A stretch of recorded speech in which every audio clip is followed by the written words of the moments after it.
really want to know what the number stands for. I am pretty sure that I'm pretty sure I saw something at the very start of the show that was like, this is like power level, and it is like all of the games played, kills, deaths, assists, wins, losses, multipliers, and all that stuff.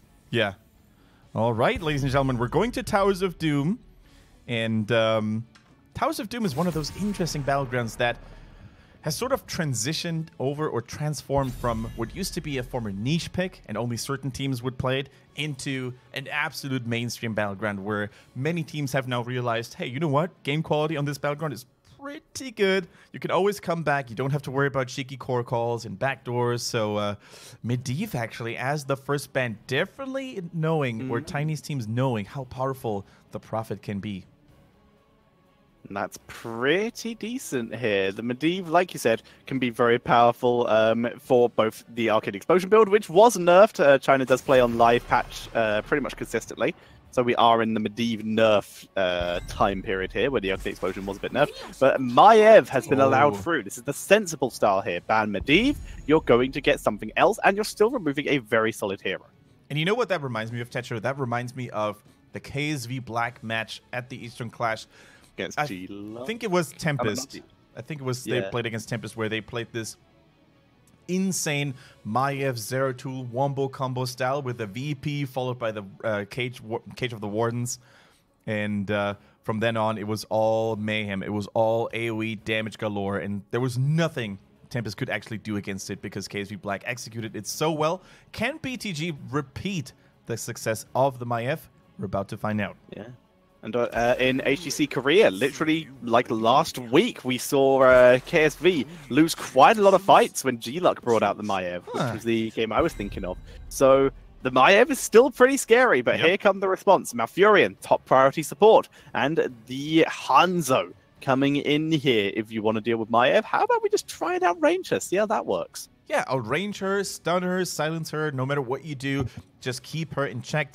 And I think this is already starting to be quite the nice draft for KT here. Up to this point, we don't really see any wonky picks, any overly exotic hero picks, which Chinese teams sometimes like to go for. We even see a Stukov now in the mix.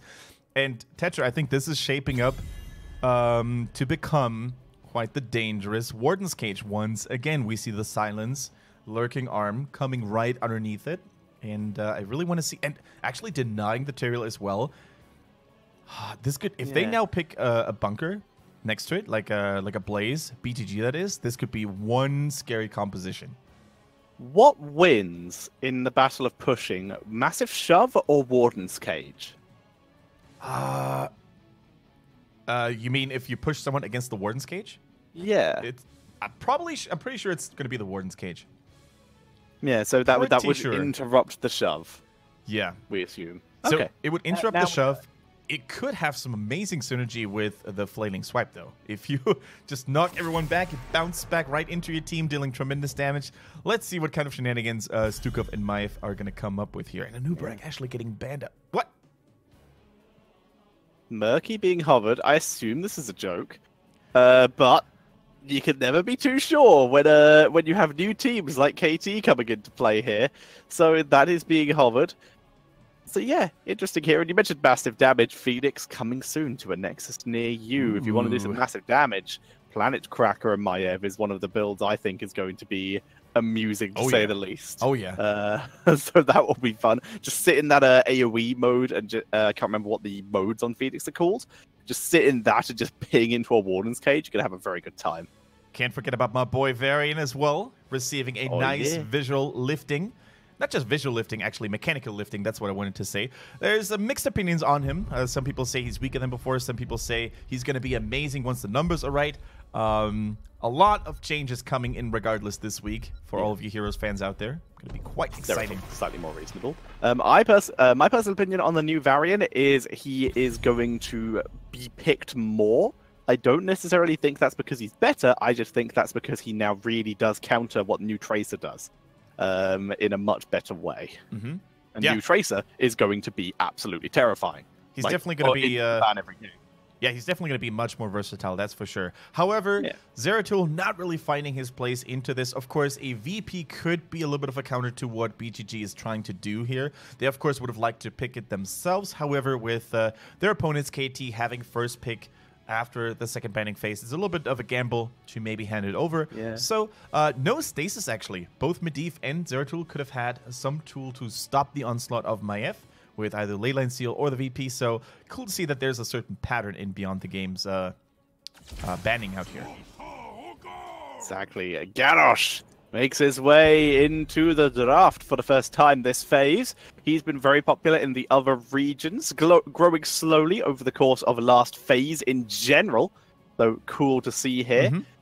And the Junkrat once again. So they have a solid front line, potentially a decent way to try and... You have to be very careful with Garrosh versus Maiev, but if at minimum the AoE silence he can offer against a hero who is going to dive you is a pretty big deal.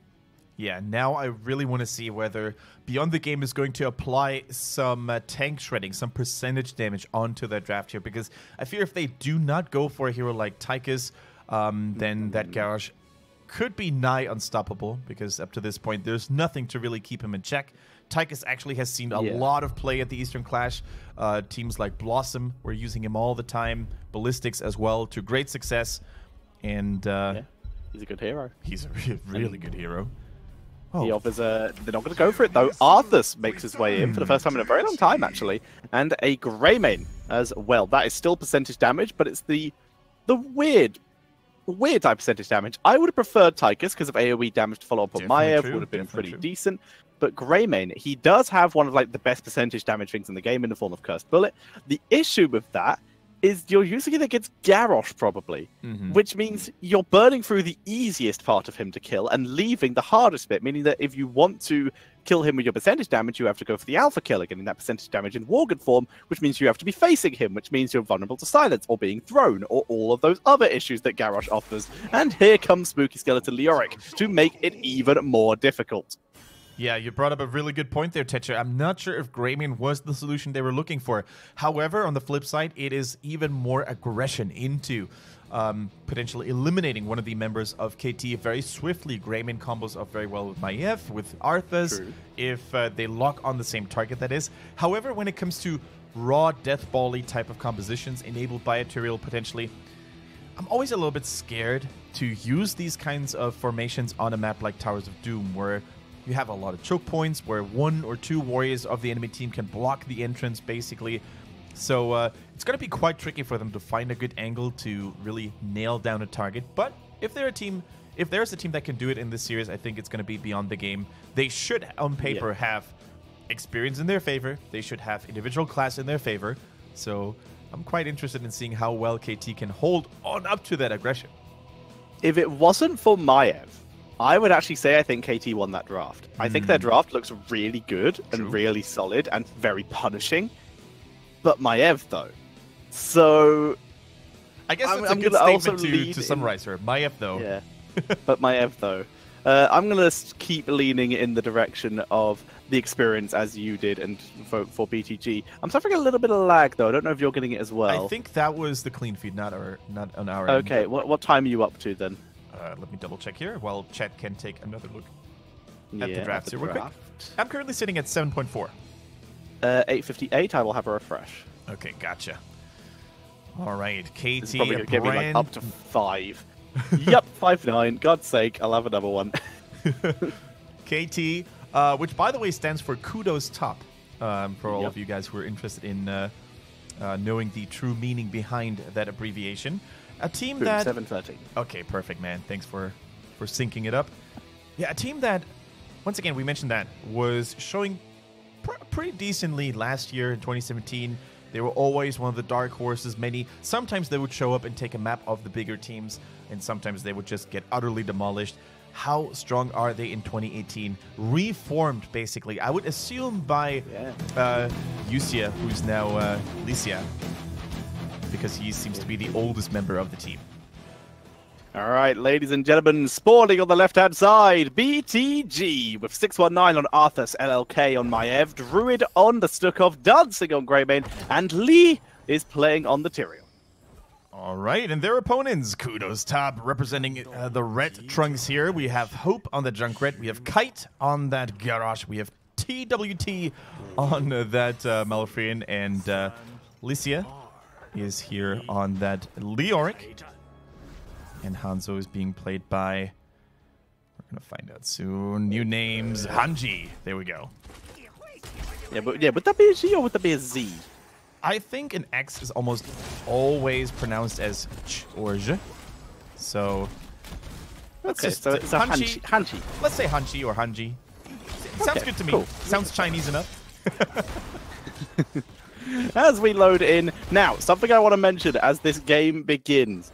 One of our favorite, both me and Kendrick's favorite things from the end of last season was Druid on this Stukov, and yes. on the Yes. Druid on Stukov and Druid on Alex Straza. Seeing him back on this in his first game gives me huge amounts of hope for this team going into this season already. Yeah, definitely true. Dancing and Druid, like those two players alone made such difference there towards the second half of Beyond the Game, because they had one of the most catastrophic starts in their team's history, losing to almost anyone in the league, including teams like Sunny Lion, and dropping games even against Timeflow. So, ooh, look at that Lurking Arm, by the way, doing lots of work, but the pretty decisive and determined approach here by KT is stealing that Mercenary camp successfully. Well done.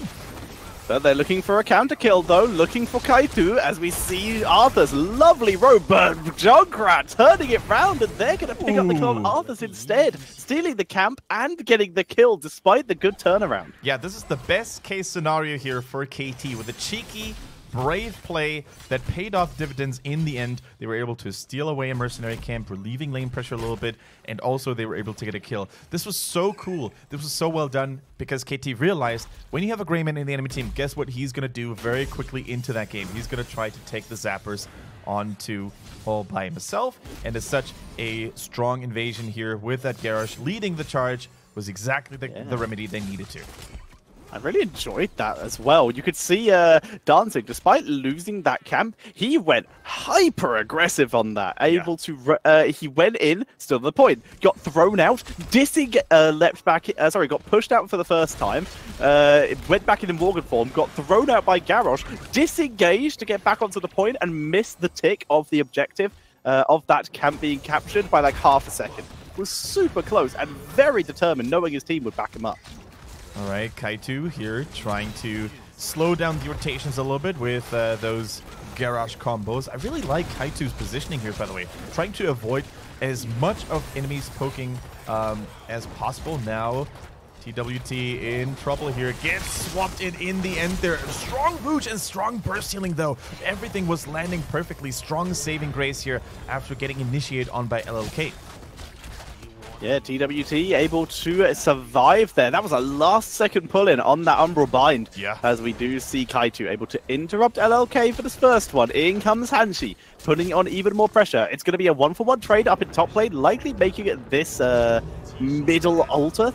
Probably going to turn it into a 5v5, but no, Tyrael actually going top first, grabbing a tiny bit of XP, and now coming down. Going to be a little late for his team. And this is going to be very hard for BTG to pierce into. They've got so much poke to face on the opposing side. We have the Hanzo, we have...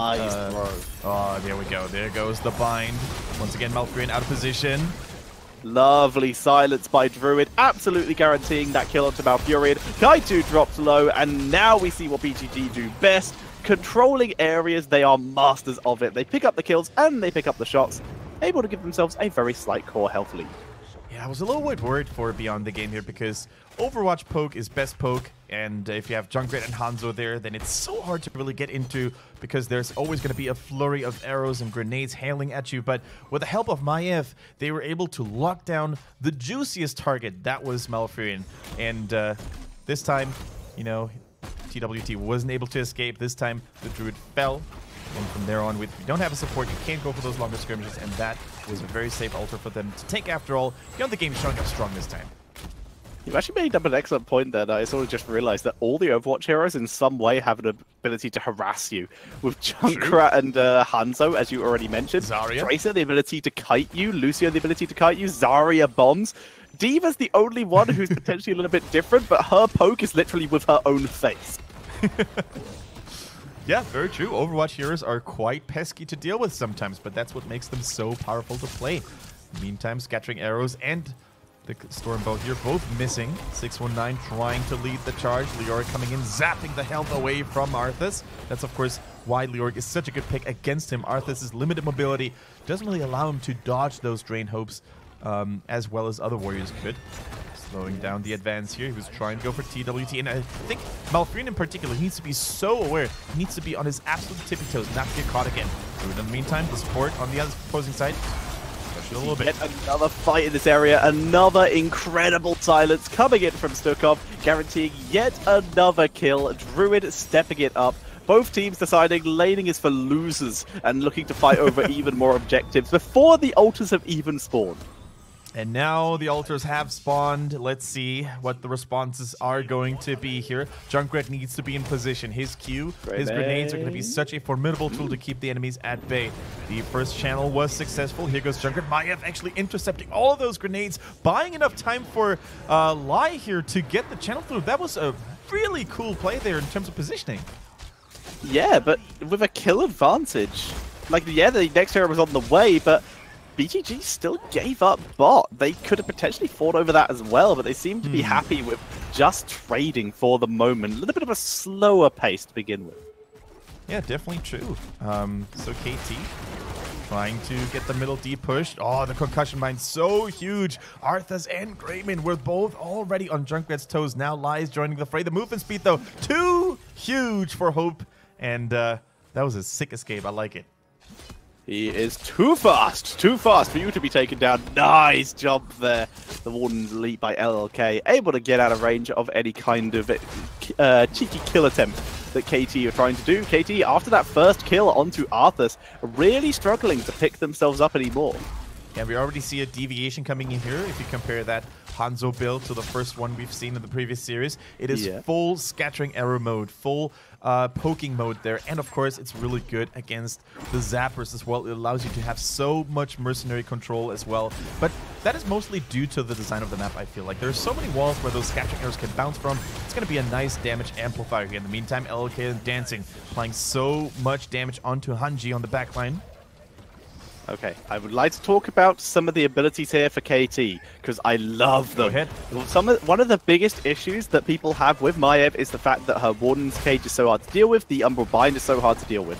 So what do? You pick a hero with a self-unstoppable. In this case, it is the form of Garrosh. Indomitable allows him to wade through the Umbral Bind and even wade through the Warden's Cage without being pushed back.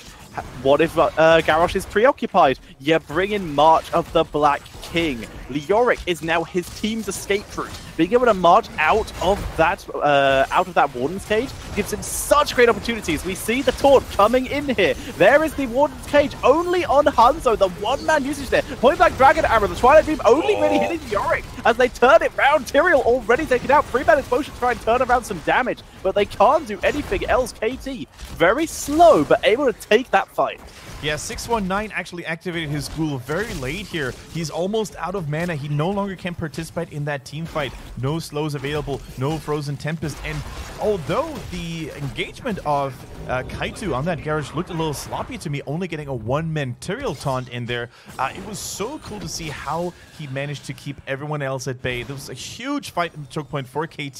They used all their damage very well, especially the Riptire was just single-handedly demolishing beyond the game.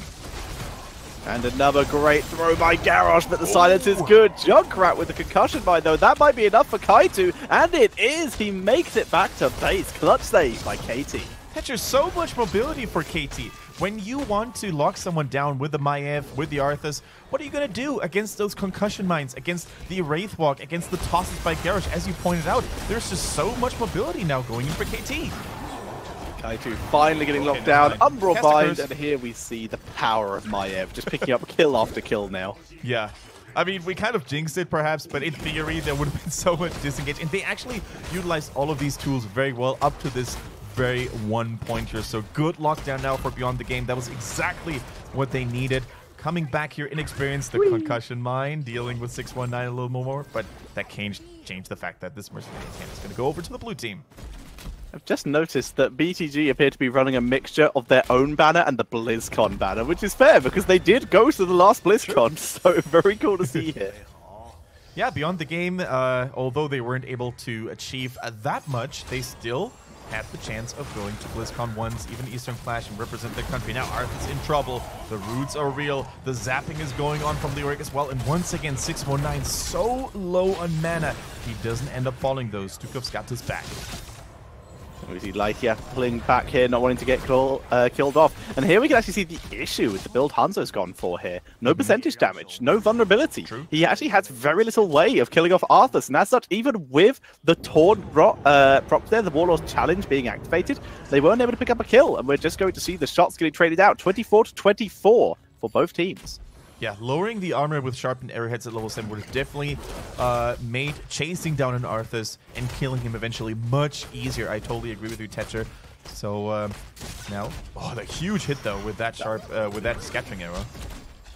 Greymane actually gets delivered to the fountain if he wanted to take it. Decides against it. Kaito, I'm going to take a much longer way back. Indomitable may have to be used here. Being very patient with it. Not going to use it yet. Nice 3-man stun there by Kaito, who's makes his way back to the team. Warden's Cage being pulled. Hanzo is wrecked here. And the sanctification for good measure. Riptire coming in for an attempted counter. Actually pushes Arthas into Lycia, killing him off here. And down goes Garrosh as well. TWT and Hope, the only ones defending this bot lane. This will be a bell tower going down. That was so unfortunate for KT. The natural agility not allowing Hanzo to escape. Maiev is just the perfect mobility counter in that regard. And then Hope on the Junkrat. He played so well the entire game. Actually, my personal MVP up to this point. Just arriving a little too late. The Junkrat Riptire was cast from a great distance. Once that one was actually over, he still had to run a certain distance to help his teammates in need. So unfortunately, KT just got caught in the act here, caught red-handed, and they were not prepared for that onslaught. Lycia clearing out the lane. Maiev going to start on the mercenary camp by the looks of it, and this is going to be an attempt on Lycia's life. He runs right into it, but Wraith walks. See you later. And they weren't able to pick up a kill. All right, 13 against 13 in terms of talent, so no major advantage for either team. It wouldn't surprise me if both teams actually... never mind, there's a third altar in the bottom, so that's actually going to be a huge broadside coming in for Beyond the Game. But there's not really a lot KT can do here. Two split, two separated are their heroes on the battleground. As such, their core drops down to 14. 21 to 14 right now. And with the help of Holy Ground now for Tyrael, they are actually almost unbeatable when it comes to securing this. Look at that. The Stukov Lurking Arm, the Tyrael Holy Ground. What tools are there for KT to secure this? Looks like a Garrosh Toss.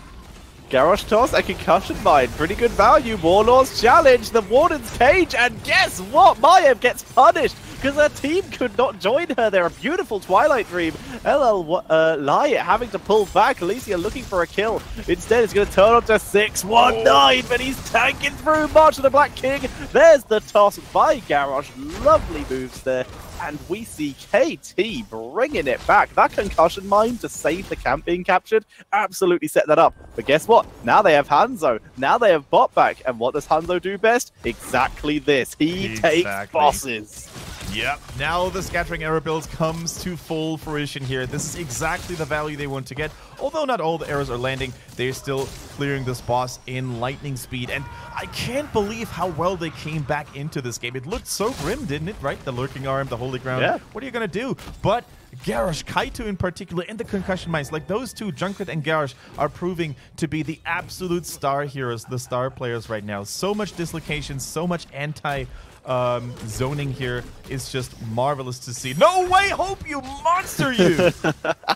Hope, the audacity on this player here, taking control, stealing yet another camp. One does go down as due to stealing an enemy camp does make them split a little awkwardly, but you are able to see the camp is no longer going over to BTG. Things are dropping down. There's the toss on to 619, but he's tanking through this time, using that extra armor. He gets beautiful Dragon Arrow. March of the Black King getting crazy damage sanctification to try and turn it around. Wraithwalk having to be used. Maiev having to pull back here. Nice disengage by Stukov, but it's not enough for Lai here, who has to use the wall stage. The Twilight Dream! The into the fray by Garrosh. 2 kills going over to KT. KT is unleashed. They're on a warpath right now. Every heroic ability getting maximum efficiency here. The Turiel Sanctification was too late. All 3 swings of Leoric were dealing terrible, terrible damage onto the backline of Beyond the Game. And then, of course, came the Riptide on top, smashing and wrecking things alike.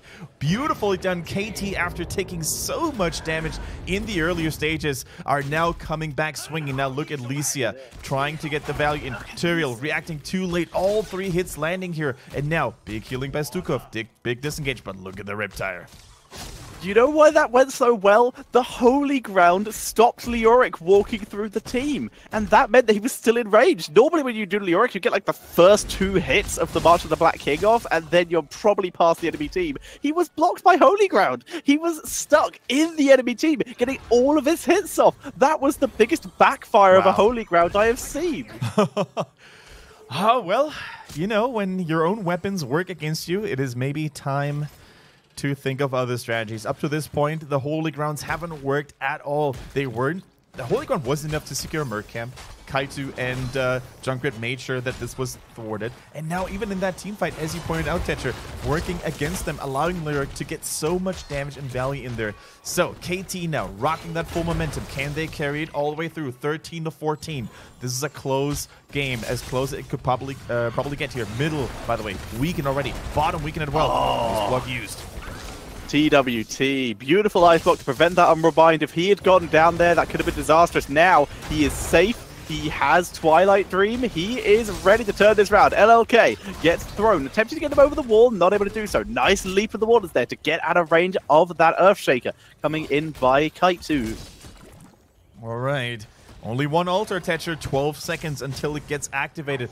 Level 20 is still a fair mile away here. The taunt goes out. No more disable here on Maiev. If she goes in deep, Leoric with a 4-man swing, trying to apply even more pressure. The Ominous Wraith here, dealing a lot of debuffs here, causing the damage to be reduced by 50%. The constant throwing of scattering arrows is huge. So much poke. How is BTG actually supposed to engage into this? Beautiful Groundbreaker coming in here. The channel is interrupted. Another Groundbreaker. All of them are landing by Kaito here. Lycia, March of Black King, a little bit less efficient, but he's draining thanks to his level, just thanks to the hitting it onto Tyrael first. As they turn it round, Tyrael dropping low, Sanctification keeping him alive here. And Hanzo continues to harass. Riptide still available. If members drop too low, this could be disastrous. Now that Sanctification is gone, and you can see BTG know that, they are forced to back up here, and they will be giving this up. But Malv moves in. Twilight Dream again!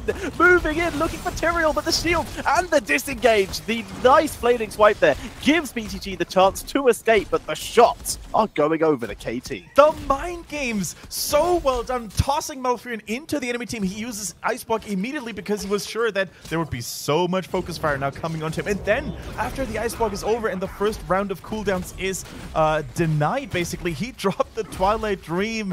I don't even know if they did that on purpose, but that was amazing. There is no way they're not doing that on purpose. They have practiced this, as they are destroying BTG now in this later game. Kills after kills coming in. They're going to get themselves bot bell tower. Revenge for earlier. Mid is already weakened. Leoric continues to pressure it. Rotating up to top, getting the double soak. They already have 20. They're already that far ahead, but they're looking to get more ahead. Tetcher, where did this team come from? KT with 4 new players, 4 unknown faces playing probably their first season of professional HGC play there in their history, coming out swinging against the former 3rd seed of Beyond the Game, 5th place last phase, and they're dominating them after falling behind so much, securing the boss here, 4 more shots, dropping the core of BTG down to 5. And now there's a couple of winning conditions. If there's a 2 altar phase next, which there will be. If they get both altars, it's going to be lights out. Or if they only get one, with 1 blue or bell tower being destroyed, going in for 5 shots total, that could also be game over. So in a pretty comfortable position now, KT, that is. They need to get a bell tower, though, if they want to have a potential match point. Play the game for Hanzo. Astral Communion coming in for Malfurion. Leoric gives no about anything that is happening in this lane and leaves Garrosh with Death Wish committed here to these team fights, to that big silence, that huge cooldown reduction. And we're seeing Junkrat with the cannonballs. In comes the Arthas, but a nice silence by Stukov, giving his team a chance to turn it round. All right. And now it is all for Beyond the Game. Are they trying to make something happen here? Are they invading? So much damage. The Garrosh and the Leoric, they're keeping them at bay. Both teams get one ultra respectively. Oh, field goal. It's a good dodge. They were able to split beautifully there, preventing that landing. That could have been game over if it did. Kaiju getting blocked by the Holy Ground. Nice toss, though, getting that stunned. They got that level 16 into play. That heavy impact, that heavy landing as they move forward. Scatter arrows dropping the damage. Leoric is looking for Druid here. This flaming swipe, the controlled chaos. Level 20 is available. March of the Black King and a beautiful choke point, though. And the Great Warden's cage. Junkrat taken out. But in exchange, along with Hanzo, Tyrael down too. Maiev finally finished off with the Astral Community being used for the silence. The Leoric is doing so much work with this ominous Wraith Druid not getting stunned up. Gives him the chance to escape and continue healing up his team. And this will end up being a 2-for-2 hit. Can they get another slow, though? Licia probably still had the Skeletal Swing on cooldown here, but Leoric is a late game powerhouse here, as you said, with that Royal Focus, the constant cooldown refreshment on his Skeletal Swing, then of course the Burning Despair at level 20. Once you land your Drain Hope on a target, on an enemy hero, the AoE damage around you is going to be increased manifold here. And Leoric, we saw that with Hugo last season. When there's a masterful Leoric player available in the late game, you're going to be the team's greatest threat and tanking source as well. Never mind, they're just waiting. Okay, they're trying to get as much pushing power here as well. And this could be match point Tetcher. This is a good scenario for KT. 2 altars and only 1 health on the enemy team's core. They only need 1. That's it. BTG needs to take both of these to be in any chance at all. Maiev, by the way, Shadow Orb Huntress. Not going with the potentially usual Shadow Strike here. Alright, Lai trying to get the safety here. The Holy Ground and the Eldrin's Might keeping him safe and sound. LLK actually, LLK on the Maiev with a risky endeavor here, using the portal to get there.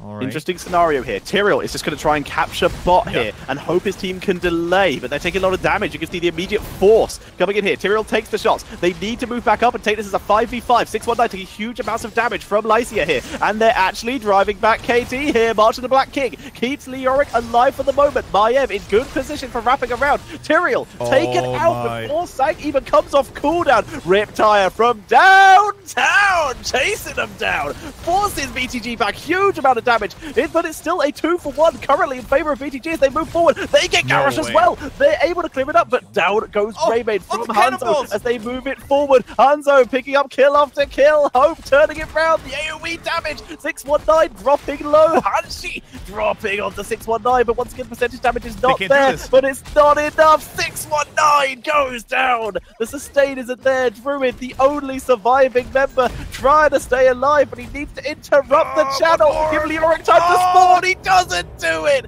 Hope gets the kill, and KT take game number 1. Ladies and gentlemen, KT coming from out of nowhere take game number 1 against Beyond the Game. One of the stronger teams in the league. One of the teams that we had actually hoped to find back to their former strength, but not this time, not on Towers of Doom. KT with that last resort of 2 Overwatch backliners, Junkrat and Hanzo. While they may not be best friends in the lore, they certainly were in this game here. The long-range poke, Arthas and Stukov just weren't enough to really keep them at bay, but they had to somehow, some way stall them for as long as possible. It ended up leading to their own demise here, but we can't take anything away from KT. They played this composition so well. Licia, especially Tetcher, that Leoric was a monster.